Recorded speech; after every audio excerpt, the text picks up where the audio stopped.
Assalamualaikum warahmatullahi wabarakatuh. Dalam video kali ini saya akan memaparkan materi dalam mata pelajaran pendidikan agama Islam, yaitu mengenai sumber hukum Islam. Sumber hukum Islam adalah asal atau dasar pengambilan hukum dalam ajaran Islam yang sering juga disebut sebagai dalil, pokok atau dasar hukum Islam. Sumber-sumber ini berfungsi sebagai pedoman dalam mengatur kehidupan umat muslim, baik secara individu maupun kolektif. Di dalam sumber hukum Islam terdapat 3 sumber hukum, yaitu Al-Quran, hadis, dan ijtihad. Al-Quran merupakan kitab suci umat Islam sekaligus sebagai sumber hukum Islam yang pertama dan utama.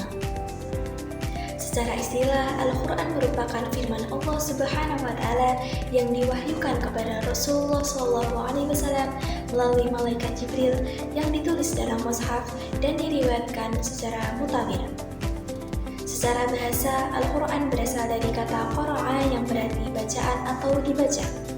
Bacaan sebab Al-Quran merupakan kitab yang wajib dibaca dan dipelajari oleh orang-orang yang mengimani kebenarannya. Keistimewaan Al-Quran terdapat 5 poin penting, yaitu yang pertama, Al-Quran merupakan wahyu Allah Subhanahu wa Ta'ala. Yang kedua, Al-Quran turun dengan menggunakan bahasa Arab. Yang ketiga, Al-Quran merupakan hujah. Yang keempat, Al-Quran adalah mukjizat terbesar Rasulullah SAW dan bukti kenabiannya. Dan yang kelima, Al-Quran sebagai sumber hukum Islam. Isi kandungan dalam Al-Quran terdapat 5, yaitu yang pertama, tauhid. Tauhid adalah meyakini keesaan Allah Subhanahu wa Ta'ala yang meliputi keesaannya dalam rububiyah atau penciptaan dan pemeliharaan, uluhiyah atau ibadah, dan asma wa sifat atau nama dan sifat. Yang kedua, ibadah. Ibadah adalah aktivitas pengabdian, penghormatan, dan hubungan dengan Tuhan atau kekuatan ilahi yang dilakukan melalui berbagai bentuk ucapan atau perbuatan. Yang ketiga, janji dan ancaman. Janji adalah komitmen untuk melakukan sesuatu yang baik, sedangkan ancaman adalah peringatan akan akibat buruk dari suatu tindakan. Yang keempat, jalan mencapai kebahagiaan dunia akhirat. Untuk mencapai jalan kebahagiaan dunia dan akhirat, seseorang perlu memiliki iman yang kuat, menjalankan amalan saleh seperti ibadah, serta mengamalkan nilai kebaikan. Dan yang kelima, kisah dan cerita.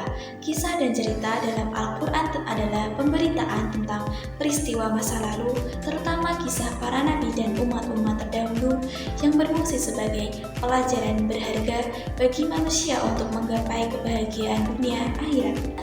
Al-Quran dalam menetapkan hukum akan melalui asas-asas tertentu, yaitu yang pertama, meniadakan kesulitan yang dijelaskan pada Quran Surat Al-Baqarah ayat 286 dan Quran Surat Al-Baqarah ayat 185.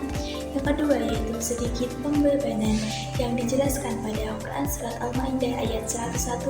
Dan yang ketiga, yaitu bertahap penetapan hukum yang dijelaskan pada Quran Surat Al-Baqarah ayat 219, Quran Surat Al-Ma'idah ayat 90, dan Quran Surat An-Nisa ayat 43. Di dalam Al-Quran terdapat macam-macam hukum, diantaranya yaitu yang pertama, hukum yang i'tiqadiyah atau akidah, hukum yang berkaitan dengan masalah keimanan dan kepercayaan. Ilmu yang mempelajarinya disebut ilmu tauhid atau ilmu kalam. Yang kedua, hukum khuliqiyah atau akhlak, hukum yang berkaitan dengan amal perbuatan manusia. Ilmu yang mempelajarinya disebut ilmu akhlak. Yang ketiga, hukum amaliyah atau syariah, hukum yang mengatur hubungan dengan Allah Subhanahu wa Ta'ala dengan sesama dan alam sekitar. Ilmu yang mempelajarinya disebut ilmu syariah. Hukum amaliyah dalam Al-Quran terbagi dalam 6 jenis, yaitu A. Hukum ibadah, hukum yang berkaitan antara hubungan manusia dengan Allah Subhanahu wa Ta'ala. B. Hukum muamalah, hukum yang berkaitan antara hubungan sesama manusia mengenai harta benda dan segala hak milik berupa materi. C. Hukum perkawinan, hukum yang berkaitan dengan keluarga seperti pernikahan dan perceraian. D. Hukum waris, hukum yang berkaitan dengan harta benda yang disebabkan oleh kematian. E. Hukum jinazah, hukum yang berkaitan dengan jiwa, akal, dan kehormatan manusia seperti pembunuhan, zina, dan pencurian. F. Hukum syiyasah, hukum yang berkaitan dengan negara seperti imamah atau negara dan wizarah atau kementerian. Dengan mempelajari materi kali ini, kita dapat mengetahui dan menyimpulkan menunjukkan bahwa setiap perbuatan yang kita lakukan memiliki dasar hukumnya, sehingga apabila kita mengikuti hukum itu, kita tidak akan salah dalam mengerjakan sesuatu.